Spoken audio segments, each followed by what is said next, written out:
رسول الله صلی الله علیه وسلم فرمای چې کله انسان زړیږي بوډا کیږي کمزوری کیږي نو په دې کې دوه څیزونه هغه ځواني او دوه څیزونه پکې هغه طاقتور کیږي. یو رسول الله صلی الله علیه وسلم وایي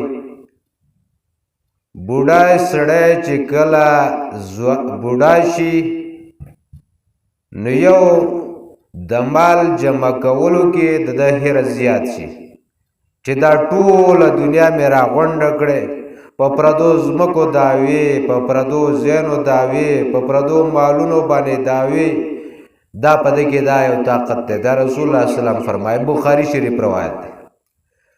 دویم رسول الله صلی الله علیه وسلم وایي د عمر خواهش چې دا عمر مې زیات شي. ته بوډا سړي ته په لارې وایه بابا په خیر رالی، هغه به وایي بابا خو به ستا پلار وي، غوسه شي ستا. نو حالان کې دته دا پته نشته چې زه بوډا شم، زما عمر په ختمېدو دی، زه د دنیا نه په رحلت یم، په سفر باندې یم.